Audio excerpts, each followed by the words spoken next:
రోజురోజుకు ఎండల తీవ్రత పెరుగుతుంది. జలాశయాలు, కుంటలు, చెరువుల్లో నీటి మట్టం వేగంగా తగ్గుతుంది.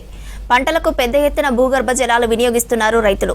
ఏప్రిల్, మే నాటికి భూగర్భ జలాలు పాతాళానికి పడిపోయే ప్రమాదం ఉంది. ఈ నేపథ్యంలో వేసవిలో తాగునీటి ఇబ్బందులు రాకుండా అధికారులు ప్రత్యేక కార్యాచరణ చేపడుతున్నారు. మిషన్ భగీరథ ద్వారా నీటి సరఫరాకు ఇబ్బందులు వస్తే వాటర్ సప్లై చేసేందుకు ప్రత్యామ్నాయ మార్గాలను సిద్ధం చేస్తున్నారు అధికారులు.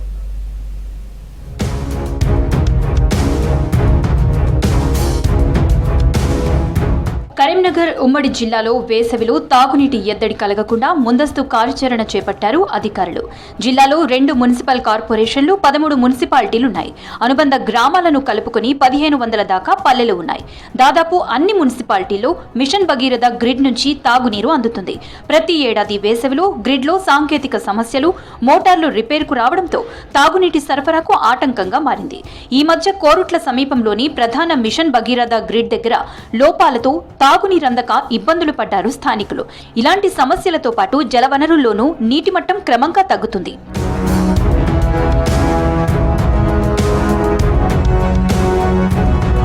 కరీంనగర్ లోయర్ మానేరు డ్యాం నుంచి నెలన్నరలో 13 టీఎంసీల నీటిని కాకతీయ కాలువ ద్వారా దిగువకు వదిలారు అధికారులు.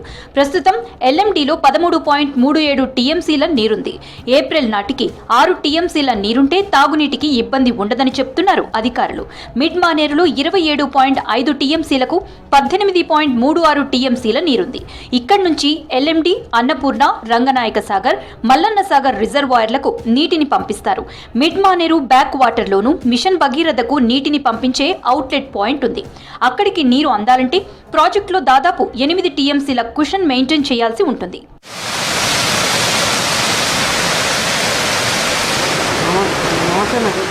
వేసవిలో నీటి ఎద్దడి నివారణకు ఫిల్టర్ బెడ్ల దగ్గర అదనపు సామాగ్రిని సమకూర్చుతున్నారు అధికారులు. పాడైన బోరుబావులకు సంబంధించిన సామాగ్రిని తెప్పిస్తున్నారు. కొన్ని పట్టణాల్లో పవర్ బోర్లకు విద్యుత్ కనెక్షన్ ఇచ్చి మరమ్మత్తు చేస్తున్నారు. అవసరమైతే ట్యాంకర్ల ద్వారా నీటిని సరఫరా చేసేందుకు ప్రతిపాదనలు సిద్ధం చేశారు. విలీన గ్రామాల్లోనూ తాగునీటికి సమస్య రాకుండా చర్యలు తీసుకుంటున్నారు. సమ్మర్లో వాటర్ ప్రాబ్లం రాకుండా తలెత్తకుండా ముందుగానే మా డిపార్ట్మెంట్ వారి ఇన్స్ట్రక్షన్స్తోని ఫిబ్రవరి 1వ తారీఖు నుంచి 10వ తారీఖు వరకు summer special crash programme conduct చేయడం జరిగింది. అందులో భాగంగా మేము ప్రతి విలేజ్ తిరిగి మిషన్ భగీరథ వాటర్ ఒకవేళ రాకుంటే వేరే ఆల్టర్నేట్ సోర్సెస్ ఏమున్నాయి అనేటివి, అక్కడ హ్యాండ్ పంప్స్ ఎన్ని ఉన్నాయి, సింగిల్ ఫేజ్ మోటార్స్ ఎన్ని ఉన్నాయి, పీడబ్ల్యూఎస్ మోటార్స్ ఎన్ని ఉన్నాయి, బావులు ఎన్ని ఉన్నాయి, అవన్నీ చూసుకొని అవన్నీ వర్కింగ్ కండిషన్లు ఉన్నాయి, అవి పని చేయని కూడా కొన్ని వాటన్నిటిని లిస్ట్ అవుట్ చేసుకొని ఇప్పుడు వాటిని మరమ్మతులు చేయించేందుకు వాటికి ప్లాన్ ఆఫ్ యాక్షన్ రెడీ చేసుకుంటున్నాము. మనం ఇప్పటికీ ఆల్రెడీ 100% ప్రతి గ్రామానికి ఎంత మనకి ఇవ్వాల్సిన డిమాండ్ ప్రకారం ప్రతి గ్రామానికి మరియు 2 పట్టణాలకి ఇస్తున్నాం. ఆల్రెడీ సమ్మర్లో కూడా ఎలాంటి ఇబ్బందులు కలగకూడదనే ఉద్దేశంతో ఫిబ్రవరి 1 నుంచి ఫిబ్రవరి 10 వరకు సమ్మర్ క్రాష్ ప్రోగ్రామ్ ఒకటి మా డిపార్ట్మెంట్ కండక్ట్ చేసింది. మిషన్ భగీరథ వాటర్ రాకపోతే కూడా ఆల్టర్నేట్ సోర్సెస్ ఏమున్నాయి ఏంటి అనేది చెక్ చేయడం కూడా జరిగింది. సో సమ్మర్లో ఎలాంటి ఇబ్బందులు రాకుండా మేము చూసుకుంటాం. ఈడ మిషన్ భగీరథ నీళ్లు లీక్ అయ్యి 15 రోజులు అవుతుంది. ఇదివరకు ఇక్కడ ఎవరు చర్య తీసుకోలే, అది కుడుతలేరు, ఏం లేరు. బయటికి అటు ఇటు అన్ని మురికి నీళ్ళు వస్తున్నాయి, ఇబ్బంది అవుతుంది మాకు. పల్లెలకు, పట్టణాలకు ప్రధాన నీటి వనరులైన మిడ్ మానేరు, లోయర్ మానేరు జలాశయాల్లో అవసరమైన నీరు ఉంచాలని ఇరిగేషన్ శాఖకు ప్రతిపాదనలు పంపారు జిల్లా అధికారులు. ఎల్ఎండిలో ఏప్రిల్, మే నాటికి నీటి నిల్వలు పడిపోయే ప్రమాదం ఉంది. దీంతో కరీంనగర్ పట్టణానికి వేసవిలో ప్రతిరోజు కాకుండా రోజు విడిచి రోజు నీరు సరఫరా చేయనున్నట్లు తెలిసింది.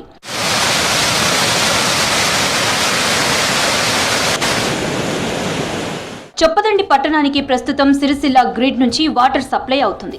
ఇక్కడి నుంచి సక్రమంగా నీరు రాకపోతే బోరు బావులు, ట్యాంకర్లపై ఆధారపడాల్సి వస్తుంది. జగిత్యాల జిల్లా రాయకల్ మున్సిపాలిటీకి డబ్బా గ్రామంలోని గ్రిడ్ నుంచి సరఫరా చేస్తుండగా ఆశించిన స్థాయిలో నీరందకపోతే బావులే ప్రత్యామ్నాయమని అంచనా వేస్తున్నారు అధికారులు. జగిత్యాలలో ధర్మసముద్రం చెరువు ప్రధాన నీటి వనరు. ఈ చెరువు నీళ్లు స్థానిక అవసరాలకు సరిపోతాయని చెప్తున్నారు అధికారులు. ఇక కోరుట్ల, మెట్పల్లి పట్టణాల్లో కరెంటు బోర్లు, ఇతర బావుల ద్వారా పంపింగ్ చేసేందుకు కార్యాచరణ చేపట్టారు.